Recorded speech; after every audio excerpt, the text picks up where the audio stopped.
Rimuru x Arifureta. Fragments of Soul to be the strongest by Rimu-Chi. Hajime sat within his makeshift shelter, staring into the dimly glowing stone that illuminated the cavern. 2 days had passed since he defeated the claw bear, and already he had mapped out most of the floor. His strength had grown exponentially, thanks to consuming the flesh of the monsters he encountered, but despite all his efforts, he hadn't found a way up. A scowl formed on his face. Damn it. There's no way up. He muttered under his breath. He had no interest in conquering this dungeon. All he wanted was to get out, find Rimuru, and figure out a way back home. He clenched his fist. I won't die here. I refuse to be stuck in this hellhole. His training under Rimuru had already given him a significant edge over his former self. The relentless sparring, the unforgiving lessons, and the harsh reality of combat that his brother had drilled into him kept him alive. Hajime knew that Rimuru wasn't just strong, he was beyond comprehension, and if anyone could help him return home, it was him. But for that to happen, Hajime needed to survive. No point standing around, he sighed and moved toward the only available path, the way down. The descent led him into a darker section of the dungeon. Unlike the previous floors, this one lacked the luminescent green stones that provided visibility. Darkness swallowed his surroundings, forcing him to use a glowing rock to light his path. He had barely walked a few steps when an unsettling sensation crawled up his spine. His instincts, sharpened from Rimuru's training, screamed at him. Without hesitation, Hajime leapt back just as a green-scaled lizard lunged from the shadows. Its yellow eyes glowed ominously, and Hajime felt a burning sensation in his left shoulder. What the? He looked down and saw his shoulder turning to stone. Petrification. Gritting his teeth, he swiftly reached into his wolfskin backpack and retrieved a vial of holy water. Pouring it over the afflicted area, he watched as the petrification receded until his arm was normal again. He exhaled sharply. The lizard hissed and prepared another attack, but Hajime was already in motion. He pulled out a light grenade and hurled it forward. The explosion of light stunned the beast, and before it could recover, Hajime raised his Donner pistol and fired. Bang! The bullet ripped through the monster's head, splattering blood and brain matter against the dungeon walls. Its body collapsed lifelessly. Damn lizard. That was close, Hajime muttered, stepping over the corpse. He kicked it aside, wiping some blood from his cheek. If he had been just a second slower, he might not have been able to react in time. The further he ventured, the more dangerous the creatures became. Hajime fought off an owl-like beast that impaled its prey with spear-like talons, and a six-legged black cat with unnatural agility. Each encounter tested his limits, but his evolving abilities allowed him to survive. His hunger for strength grew with each battle. He needed more power, he needed to be strong enough to escape. Finally, after clearing a safe space, he used transmute to carve out a small base within the dungeon walls. His stomach growled, reminding him that it was time to eat. Hajime set up his crude cooking station and began preparing the monster meat. As he took a bite, his entire body tensed. Agonizing pain surged through his veins as his body adapted to the new abilities. He clenched his jaw, suppressing the urge to scream. After several minutes, the pain faded, replaced by an overwhelming surge of power. Checking his status, Hajime noted his new skills: resistance to petrification, night vision, and presence detection. He flexed his fingers. Not bad, but it'd be even better if I could petrify things just by looking at them, he said, half-joking. Night vision was self-explanatory, allowing him to see in the dark. Presence detection, on the other hand, was even more useful. It allowed him to sense living creatures within a 10-meter radius, even if they were hidden. This will make things easier. Hajime stood, packed his belongings, and set out once more. He needed to find Rimuru. He needed to escape this place. Hours passed as Hajime navigated the endless tunnels of the dungeon. With each battle, his confidence grew. He was no longer the weak, pathetic boy who had been abandoned by his classmates. He had become a monster in his own right, just like Rimuru had taught him to be. As he moved forward, he suddenly froze. His presence detection skill flared, warning him of a massive creature ahead. He carefully advanced, gun at the ready. When he turned the corner, his eyes widened. A monstrous chimera stood in his path. It had the body of a lion, the wings of a bat, and the tail of a scorpion. Its piercing red eyes locked onto him, and a guttural growl rumbled from its throat. Hajime smirked. Perfect. Let's see how strong I've really become. The chimera lunged, its massive claws swiping at him. Hajime dodged to the side, rolling to avoid a follow-up strike. He aimed Donner and fired, but the bullets barely penetrated its thick hide. TCH, so regular bullets won't work. Fine, let's try this. He quickly transmuted the ground beneath the chimera, creating spikes that shot upward. The beast roared in pain as several spikes impaled its legs, but it refused to go down. Instead, its scorpion tail lashed out, nearly catching Hajime. Fast bastard, he muttered, dodging again. Switching tactics, Hajime reached for one of his grenades and tossed it at the beast's face. The explosion disoriented it for a brief moment, just enough time for Hajime to charge in. Eat this. He fired a shotgun blast at point-blank range, aiming for the creature's exposed throat. The powerful shot tore through flesh and bone, sending blood splattering everywhere. The chimera collapsed with a final, strangled roar. Hajime wiped his face, taking a deep breath. He had won. Again. I need to get stronger, faster, he muttered, looking at his blood-stained hands. He had already come so far, but he still wasn't satisfied. He needed to escape. He needed to find Rimuru. Turning away from the chimera's corpse, Hajime pressed on. He didn't know how long it would take, but one thing was certain, he would get out of this dungeon. And when he did, nothing would stand in his way. Hajime moved swiftly through the dark, oppressive depths of the Orcus dungeon. The tar-covered floor beneath him made each step treacherous, but his enhanced agility and quick reflexes allowed him to navigate the terrain without much difficulty. The night vision he had acquired proved invaluable, revealing the dim, eerie outlines of the cavern walls and the creatures lurking within. He kept his guard up, scanning the area with his newly acquired presence detection skill. The ability let him sense living creatures within a 10-meter radius, yet something still felt off. He had just barely avoided a surprise attack from a monstrous creature earlier, a massive, brown, shark-like beast that swam through the tar as though it were water.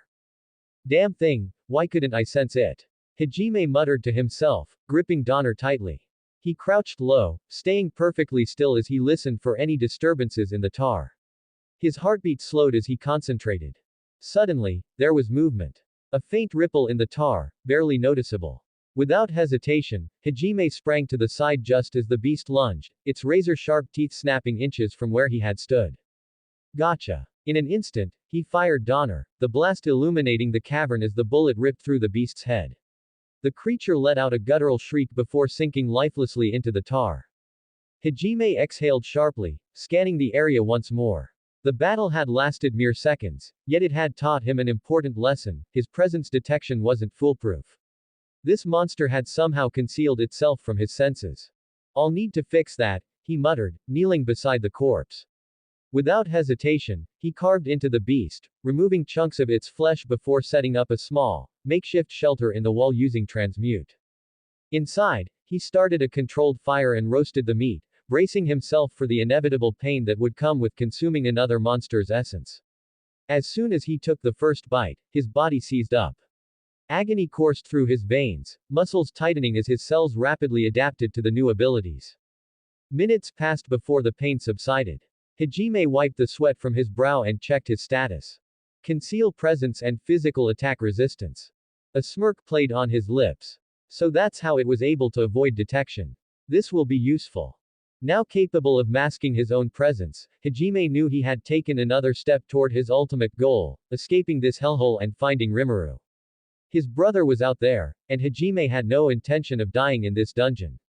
Not when he had unfinished business. He stood, packing his supplies before exiting his shelter. The tar floor stretched endlessly before him, but Hajime felt no fear. If anything, he felt stronger than ever. His crimson eyes gleamed in the dim light as he pressed forward. Hajime continued his conquest of the labyrinth, descending deeper into its depths. His mastery of hide presence made traversing the dungeon significantly easier. Now, he could simply sneak past powerful enemies or ambush them with a single, well-placed shot. However, that didn't mean everything had been smooth sailing. He encountered a monster that released paralyzing gas, nearly ending his journey right there. If not for the small vial of ambrosia he had hidden behind his molars for emergencies, he would have been helpless. Overcoming this challenge granted him resistance to poisons, a valuable asset for surviving the labyrinth. Other floors presented their own unique trials. One, in particular, was a massive underground forest with oppressive humidity. It made him feel constantly sticky and sluggish, and the monsters there, giant centipedes, were nothing short of horrifying. He suppressed his disgust and fought through, but those encounters remained some of his least favorite. Not all monsters were unpleasant, though. The tree ants reminded him of creatures from video games, attacking with their long, wooden limbs and hurling high-speed fruit projectiles at him. To his surprise, when he killed them and tasted the fruit, it was delicious. This discovery turned him into an unexpected tree ant hunter, eagerly seeking them out for their sweet rewards. Time passed, and before he knew it, Hajime had descended 50 stories. Standing before him was a giant door, flanked by two massive statues of Cyclopean warriors, their singular eyes frozen in an eternal watch. They stood as silent sentinels, their presence imposing. It's like Pandora's box. I wonder what's inside. Hajime mused. His lips curled into a fearless smile. Well, no matter what it is, I'll survive and make it home. Anyone in my way, I'll kill. Determined, he approached the door. A large lock adorned its center, featuring two spherical indentations with intricate magical inscriptions. Hajime narrowed his eyes, scrutinizing the symbols. Strange, I've studied a lot of magic circles, but I've never seen this kind before. After realizing his initial weakness, Hajime had dedicated himself to learning various magical theories, even ones unrelated to his natural affinity. Yet, this was a mystery. Could this be ancient magic? He hypothesized that the lock's inscriptions were remnants of lost knowledge from an older civilization. Regardless, he had no intention of backing down. Well, I'll just break through it like I have with everything else. He activated transmutation, attempting to alter the door's composition. But before he could finish, a thunderous roar echoed through the chamber. Hajime leapt back, his gun at the ready. The two statues trembled, cracks spreading across their stony surfaces. In a burst of energy, they shattered, revealing two towering cyclops-like creatures with glowing red eyes. Figures, Hajime muttered. A classic setup. One of the cyclops inhaled deeply, about to unleash another roar. Dopan. A gunshot rang out, and the cyclops' head jerked backward. It staggered before collapsing with a deafening crash. The remaining cyclops turned in disbelief, its gaze flickering between its fallen comrade and Hajime.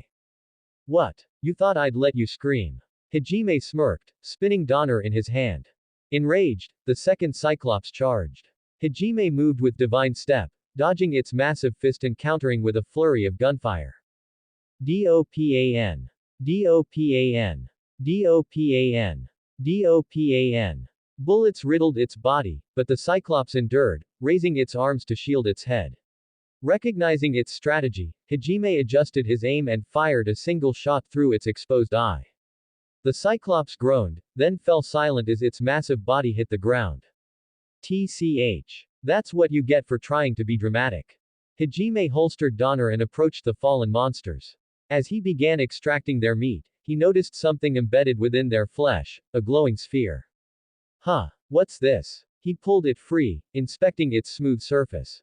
Upon closer examination, he realized it fit perfectly into the lock's indentations. So that's how it works. He retrieved the second sphere from the other cyclops and inserted both into the door's mechanism. Ancient magic circles illuminated, activating the door with a low, rumbling noise. The massive entrance slowly creaked open. Gun at the ready, Hajime cautiously stepped inside. The room beyond was vast and empty, save for a single structure in the center.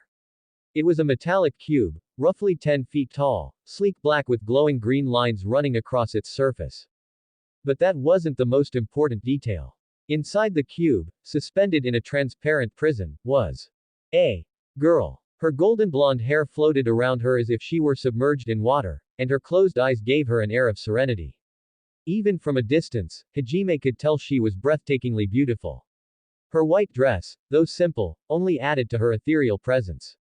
For a moment, Hajime simply stared, his breath caught in his throat. Then, he shook his head. The hell is this? He had expected many things in this godforsaken abyss, monsters, traps, death, but not this. In the middle of the dark, ruined chamber, trapped within a translucent cube of stone, was a girl.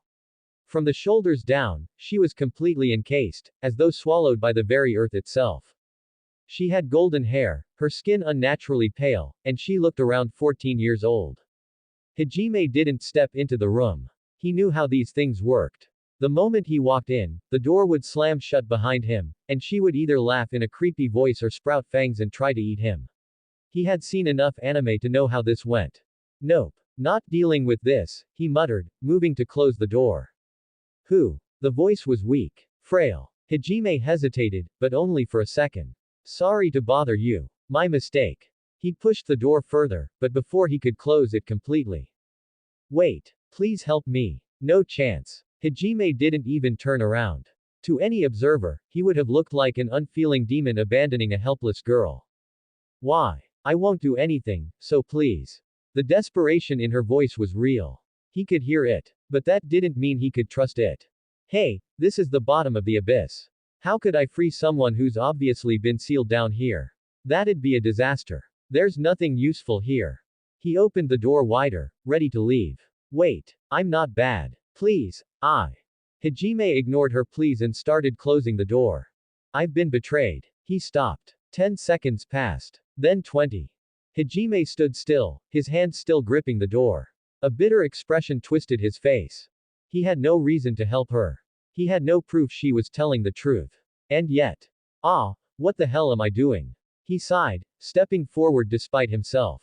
He shouldn't care. He had left everything behind. The past, his attachments, his humanity. This was the abyss. Hesitation was weakness. Yet, here he was, approaching a trapped girl for no logical reason other than the word, betrayed. The girl met his gaze, unblinking, as he stopped in front of her. You said you were betrayed. Is that why you're sealed here? Why didn't they just kill you? I'm from a special line of vampires.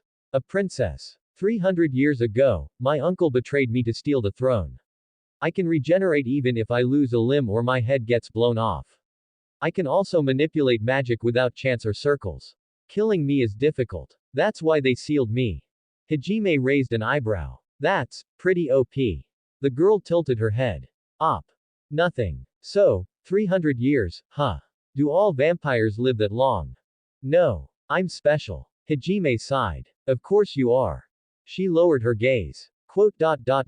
Help me. They stared at each other for a long moment. Hajime scratched his head, groaning in frustration before placing his palm against the cube. The girl's eyes widened as realization dawned on her.